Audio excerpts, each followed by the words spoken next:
Good morning twelfth class. हमारा lesson चल रहा था प्राथमिक क्रियाएं और डेयरी कृषि तक हमारा हो गया था। डेयरी कृषि किन क्षेत्रों में होती है? सारे विकसित राष्ट्र जो हैं। और एक क्वेश्चन मेन जो था वो था डेयरी कृषि नगरीय क्षेत्रों के आसपास क्यों होती है? क्योंकि नगरीय क्षेत्रों के आसपास ही उसकी डिमांड होती है, जो मांग है डेयरी प्रोडक्ट्स की, because they are perishable products, जल्दी ख़राब होने वाले हैं। तो इसीलिए इन्हें नगरीय क्षेत्रों के पास ही स्थापित किया जाता है, ताकि जहाँ से डिमांड हो वहीं पे इनको जल्दी से सप्लाई कर दिया जाए और ये वक्त से मतलब ख़राब होने से पहले ही ये कस्टमर्स तक पहुँच जाएं। यहाँ तक हमारा हो गया था। अब इसमें जो डेयरी प्रोडक्ट्स हैं इसमें आपने पौष्टिकरण और ये सब पढ़ा था, और ये सब एक्चुअली में प्रोसेस है, कैसे दूध को ज़्यादा से ज़्यादा समय तक वो प्रिज़र्व करके रख सकते हैं। उनको टोन मिल्क में बदलना है, फैट मिल्क को अलग करना है, उससे कम फैट जो है फिर उसको अलग करना होता है। और पौष्टिकरण की क्रिया जो है वो भी बहुत आसान है, क्योंकि कई बॉइलिंग पॉइंट से मिल्क को गुज़रना पड़ता है। फिर उसके बाद हम दूध लाते हैं ठंडा, तो इसका मतलब उसके बाद ठंडा किया जाता है उसको ज़्यादा समय तक प्रिज़र्व रखने के लिए। क्लियर? अब नेक्स्ट जो हमारा टॉपिक है वो है भूमध्य सागरीय कृषि।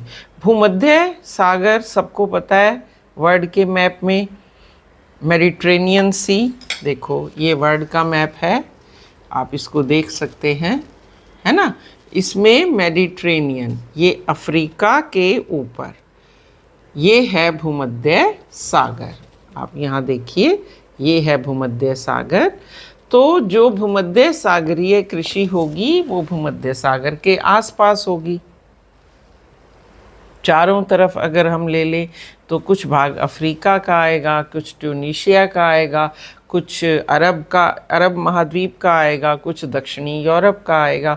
तो भूमध्य सागरीय कृषि की विशिष्टता अगर हम भूमध्य सागरीय कृषि की विशेषताएं करें तो नंबर 1, भूमध्य सागरीय कृषि भूमध्य सागर के आसपास यानी दक्षिणी यूरोप, उत्तरी अफ्रीका और दक्षिणी कैलिफोर्निया और मध्यवर्ती चिली तक होती है।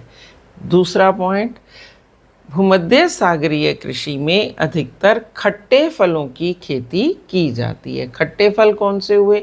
जो नींबू प्रजाति की है, मौसमी हो गया, आंवला हो गया, नींबू हो गया, संतरा, माल्टा, कीनू, ये सारी प्रजातियां नींबू और संतरे को मिक्स करके, नींबू और मौसमी को मिक्स करके वहाँ उगाई जाती हैं। तो एक बार एक क्वेश्चन आया था 1 नंबर में कि खट्टे फलों की खेती कहाँ की जाती है, तो भूमध्य सागर के आसपास। या भूमध्य सागरीय कृषि की प्रमुख विशेषता क्या है? तो विशेषता है वहाँ खट्टे फलों की खेती की जाती है। फिर थर्ड मेन पॉइंट जो है वो ये बनता है कि अंगूर भी यहाँ पे होते हैं, अनानास भी होता है, इसके अलावा अंजीर भी होता है। और अंगूर क्योंकि यहाँ सबसे ज़्यादा होते हैं, तो जो वाइन इंडस्ट्रीज़ हैं, मदिरा वाली जो इंडस्ट्रीज़ हैं, वो ज़्यादातर यहाँ पर स्थापित की गई हैं। कई बार आपने कुछ पुरानी कहीं पिक्चर्स में देखा होगा, अब तो मशीनें हैं, पहले जो बागान होते थे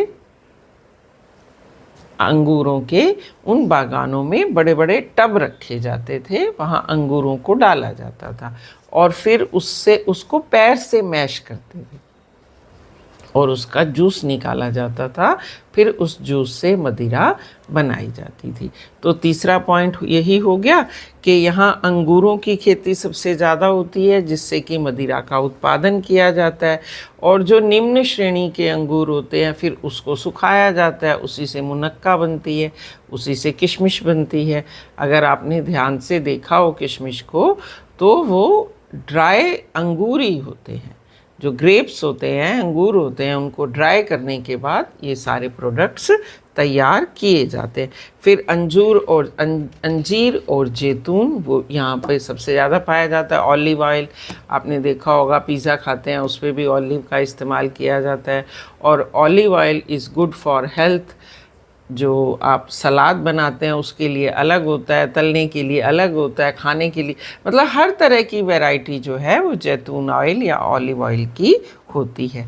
शीत ऋतु में जब यूरोप, संयुक्त राज्य या अमेरिका में फलों और सब्जियों की डिमांड ज़्यादा होती है तो इसी क्षेत्र से वहाँ पूर्ति की जाती है, क्योंकि यूरोपियन कंट्रीज़ और यूएसए ये सब वेल डेवलप्ड है और यहाँ पर इंडस्ट्रीज़ ज़्यादा हैं, कृषि योग्य क्षेत्र कम हैं, तो इन क्षेत्रों से इनकी खाद्य आपूर्ति की जाती है। Clear? That is all about Mediterranean agriculture. Simple सा याद रखो, अगर कुछ भी ध्यान ना रहे तो अगर आप एक लाइन यही लिख देते हैं कि भूमध्य सागरीय कृषि भूमध्य सागर के आसपास के क्षेत्रों में की जाती है तो भी आपको नंबर मिलेगा। आप नक्शा देखेंगे, अगर भूमध्य सागर आपको पता है तो आसपास के थोड़े से एरियाज़ को रिकॉग्नाइज करिए और उनको लिख दीजिए। इस तरह से आप अपनी प्रेजेंस ऑफ माइंड लगा के, अगर क्वेश्चन थोड़ा आपको लगता भी है कि ये मैंने नहीं किया है, आप उसको कर सकते हो। ये जितनी भी तरह की कृषि है ये सारी वर्ड जो हैं, आपके जो कृषि के शब्द हैं मेन, उनके हेर फेर को अगर आप ध्यान से समझोगे तो आप उसकी जो विशेषताएं हैं वो आराम से लिख लोगे। नेक्स्ट है बाजार के लिए सब्जी खेती और उद्यान कृषि। अब इसके लिए 3 चीज़ें आ गई। बाजार यानी कस्टमर, जहाँ डिमांड होती है। खेती की जाती है किसकी? सब्जी की। और फिर उद्यान कृषि, उद्यान यानी फ्लावर्स, जहाँ पे फलों की बागवानी नहीं बल्कि फूलों की बागवानी की जाती है। आपने देखा होगा मार्केट में हर तरह के फूल होते हैं, तो ये अपने आप तो इतने फूल नहीं उग सकते हैं, इनकी भी एक अलग से बागान होते हैं जहाँ पे इनको उगाया जाता है। और पूरे वर्ल्ड में बहुत सारी यूरोपीय कंट्रीज़ ऐसी हैं जो सिर्फ फ्लावर्स को उगाती हैं और फिर वो पूरे वर्ल्ड में ट्रेड के लिए भेजे जाते हैं। अब इस प्रकार की कृषि, ये जो कृषि है ये जीविका निर्वाह के लिए नहीं है, ये that is only for trade purpose. चाहे वो सब्जियां उगाई जाती हैं, चाहे फल उगाए जाते हैं या फूल उगाए जाते हैं, सारी खेती की जाती है व्यापारिक दृष्टि से, यानी बहुत लार्ज स्केल पे की जाती है। इसमें जो भी पुष्प, फसलें, सब्जियां, फल उगाए जाते हैं वो ज़्यादा मुद्रा मिलने वाले हैं। इनकी मांग नगरीय क्षेत्रों में ज़्यादा होती है। अब इसकी विशेषताएं आप यहीं से 5 पॉइंट निकालना शुरू कर दो। फर्स्ट तो यही हो गई कि नगरीय क्षेत्रों में ये ज़्यादातर मांग की जाती है, इसीलिए इस तरह की फसलों में ज़्यादा पूंजी की आवश्यकता होती है, क्योंकि ये व्यापारिक स्तर पर पैसा कमाने के लिए उगाई जाती हैं।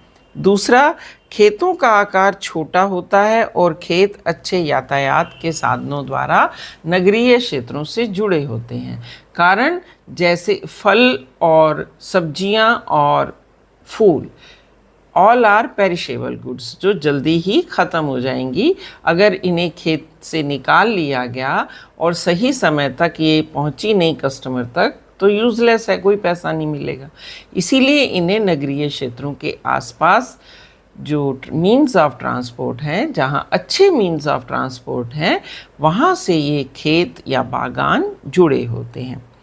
क्योंकि नगरों में ऊंची आय वाले लोग रहते हैं, जो उपभोक्ता है, जो कस्टमर है, वो नगरों में रहता है and they can only pay high prices, इसीलिए ये वहाँ पर या उन नगरों के आसपास स्थापित होते हैं। फिर इसके अतिरिक्त सिंचाई, उर्वरक, अच्छी किस्म के बीज, कीटनाशक, हरित गृह, शीत क्षेत्रों में कृत्रिम ताप, ये भी इस कृषि की प्रमुख विशेषताएं हैं। आपको पता है जहाँ पर हाई लैटिट्यूड्स हैं, यूरोप में या अमेरिका में या कनाडा में, वहाँ पर टेम्परेचर को मेंटेन करने के लिए ग्रीन हाउस बनाए जाते हैं। ग्रीन हाउस क्या है?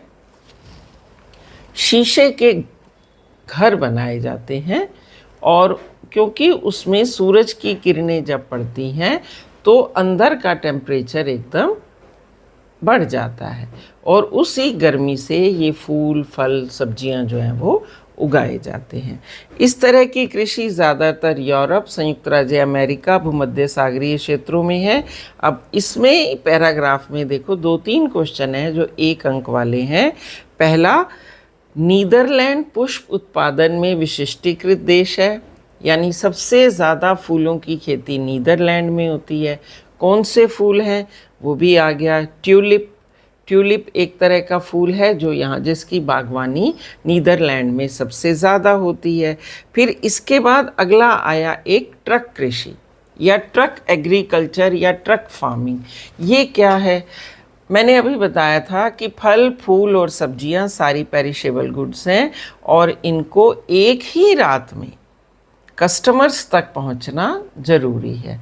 तो अगर ट्रेन से आएंगे या शिपिंग होगी या कुछ भी होगा, it will take more time, तब तक ये ख़राब हो जाएंगी। तो इसीलिए चाहे टमाटर हो, आम हो, सेब हो या जितने भी आपने देखे होंगे HP से आता है, श्रीनगर से आता है, इतना ड्राई फ्रूट्स है ना, इनकी सबकी जो ट्रांसपोर्ट है वो मेन ट्रक होते हैं।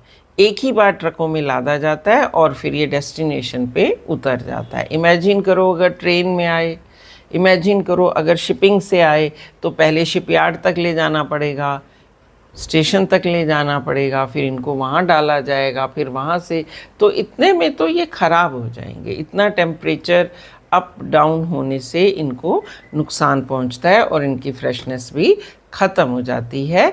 इसीलिए सब्जी, फल, फूल, इन सब का ट्रांसपोर्ट ट्रकों के द्वारा होता है, यानी इनके परिवहन में ट्रक यूज़ किए जाते हैं। इसीलिए इसे कहते हैं ट्रक कृषि या ट्रक फार्मिंग। इसके बाद कारखाना कृषि भी है। कारखाना कृषि में एक्चुअली उन पशुओं को पाला जाता है जिनके लिए चारा फैक्ट्रियों में बनाया जाता है। यानी जैसे हमारे यहाँ भारत में चारे के लिए जो एग्रीकल्चर वेस्ट है उसके ऊपर डिपेंड होते हैं, लेकिन पश्चिमी यूरोप और उत्तरी अमेरिका में औद्योगिक क्षेत्रों में उद्यान कृषि के बाद आती है कारखाना कृषि। और कारखाना कृषि जो है उसका अर्थ होता है ऐसे पशुओं को पाला जाना जो कारखानों में तैयार बने बनाए भोजन पर निर्भर होते हैं। अब इसमें वो गाय, बैल और पोल्ट्री फार्मिंग होती है, that is for chicken and eggs. और ये सारा काम जो होता है ये बहुत लार्ज स्केल पे होता है, जिसमें पशुओं के लिए भवन निर्माण या कहो कि जो बाड़े बनाए जाते हैं जहाँ पशु रहते हैं, फिर उनकी देखभाल के लिए चिकित्सकों का प्रबंध, पूरे को मैनेज करने के लिए प्रबंधन कमेटी, उस बिल्डिंग में उनको चारा पहुंचाना, चारा खरीदना, यंत्र खरीदना, जैसे मान लो दूध है, दूध में किसी तरह के कोई हाथ नहीं लगते हैं, दूध निकालने से लेके पूरा फैक्ट्रियों में मशीनों के द्वारा ही दूध जो है वो पैक होता है, चाहे पॉलीपैक्स में हो, डिब्बा बंद हो, तो उनके लिए मशीनरी खरीदना। इसके अलावा वहाँ पर टेम्परेचर मेंटेन करना, क्योंकि उत्तरी अमेरिका हो चाहे पश्चिमी यूरोप हो, ये ऐसे देश हैं जहाँ पे ठंड बहुत होती है और इतनी ठंड में पशुओं की देखभाल करना, उनके जो भवन हैं उनमें टेम्परेचर को मेंटेन करना ताकि उनको किसी तरह की कोई प्रॉब्लम ना हो, मीन्स वो सरवाइव कर पाएँ। हमारे यहाँ तो नेचुरल इन्वायरमेंट में आराम से 2 महीने का होता है सिर्फ, जो बहुत ठंडा होता है, लेकिन वहाँ कई बार फ्रीजिंग पॉइंट से भी कम चला जाता है टेम्परेचर, तो उसको मेंटेन करना। अब ये सारा काम श्रम से तो होगा ही, लेकिन इस काम में पैसा भी बहुत लगता है और इसीलिए ये सारा जो कारखाना कृषि है ये पूंजी प्रधान कृषि कहलाती है, क्योंकि पैसा लगता भी ज़्यादा है, निवेश है, इन्वेस्टमेंट है, आता भी है, व्यापारिक स्तर पर होता है ये सब कुछ, आपका पैसा लगेगा भी ज़्यादा और जो ये दैट इज़ फॉर इन्वेस्टमेंट, और फिर रिटर्न भी उसका ज़्यादा आता है। क्लियर। इसके बाद इसमें दो चीज़ों का और ध्यान रखा जाता है। एक तो जो गाय या जो बैल हैं या जो पोल्ट्री फार्मिंग है जिसमें मुर्गियों को पाला जाता है, वो अच्छी नस्ल की होनी चाहिए, तो उनकी प्रोडक्शन भी अच्छी नस्ल की होगी। जैसे आपने सुना होगा ना, ऑर्गेनिक एग्स होते हैं। आप एग्स भी बाज़ार में लेने जाइए जो नॉन वेजिटेरियंस हैं, या वैसे ही कभी रेट पूछो तो आपको हर तरह के एग्स मिल जाएंगे। तो इसका मतलब ये है, ये उनके खाने पे डिपेंड करता है। जैसा आप खाना खिलाओगे गायों को, गाय जो हैं, या पोल्ट्री फार्मिंग में मुर्गियों को, वैसे ही उनकी प्रोडक्ट्स आएंगी, यानी जो अंडा आएगा या दूध आएगा वो उसी तरह से हेल्दी होता है।